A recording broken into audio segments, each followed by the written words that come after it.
क्रिश 3 या सिनेमाच्या निमित्तानं कंगना राणावत आणि ऋतिक रोशन हे पहिल्यांदा एकमेकांसमोर आले.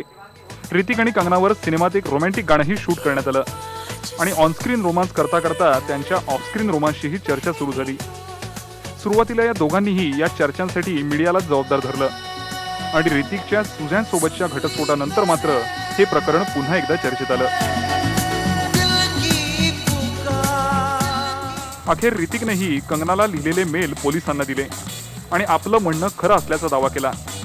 हेच मेल आता लीक झाले आणि त्यातूनच खळबळजनक बाबी समोर आल्यात. यातल्या एकाही मेलला आपण कधीही उत्तर दिलं नसल्याचा दावा ऋतिकने केलाय.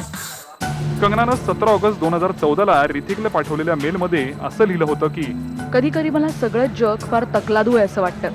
आपल्यातलं प्रेम तरी खरं आहे का तेही नुसतं काल्पनिक आहे? जर एखाद्या दिवशी मी तुला भेटले आणि तू मला ओळखच दाखवणं बंद केलंस, प्रेम करणंही सोडून दिलंस, तर मी काय करायचं? त्यानंतर मी कधी स्वतःला सावरू शकेन का?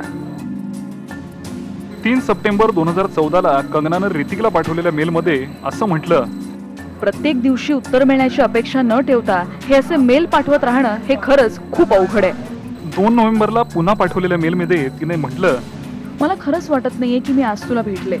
तू फारच सेक्सी दिसत होतास. मी फारच नर्वस फील करत होते. जेव्हा मी एकटी असते तेव्हा मी संपूर्णपणे वेगळी असते, पण जेव्हा तू माझ्यासमोर असतोस तेव्हा मी एखाद्या लहान मुलीप्रमाणे वागायला लागते. मला खरंच हे फिलिंग फार आवडतं. त्या क्षणाची मी आतुरतेनं वाट पाहते. जेव्हा तू मला जवळ घेशील आणि मला किस करशील, मला खात्री आहे मी नक्की बेशुद्ध पडेन. 13 नोव्हेंबरच्या मेलमध्ये कंगनानं असं लिहिलं, तू तुझं घर नक्की कधी बदलणार आहेस? जेव्हा तुझं किचन रेडी होईल तेव्हा ते मी नीट लावेन. हे काम दुसऱ्या कोणी करावं असं मला अजिबात वाटत नाही. तुला कोणी स्टाफ हवा असेल तर मी त्यांची मुलाखतही घेईन. तुझ्या स्टाफला तुझ्या गरजेनुसार ट्रेनिंग देईन. हे सारे मेल ऋतिकनं पोलिसांच्या हवाली केलेत.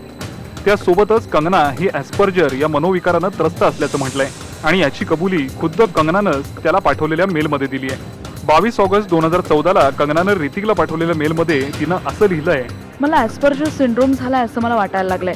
माझ्यात त्याची 98% लक्षणं तरी दिसत आहेत. माझ्या बाबतीत घडणाऱ्या अनेक गोष्टी नॉर्मल नाही आहेत. या रोगात अनेकदा तुम्ही काल्पनिक नाती निर्माण करता. त्यामुळेच तर मी तुला म्हणाले होते ना की मी आजकाल तुझ्यासोबतच राहते म्हणून. मात्र ही प्रकरणाची फक्त एक बाजू आहे.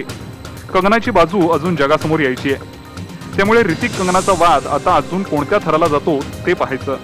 विराज मुळे, IBN लोकमत.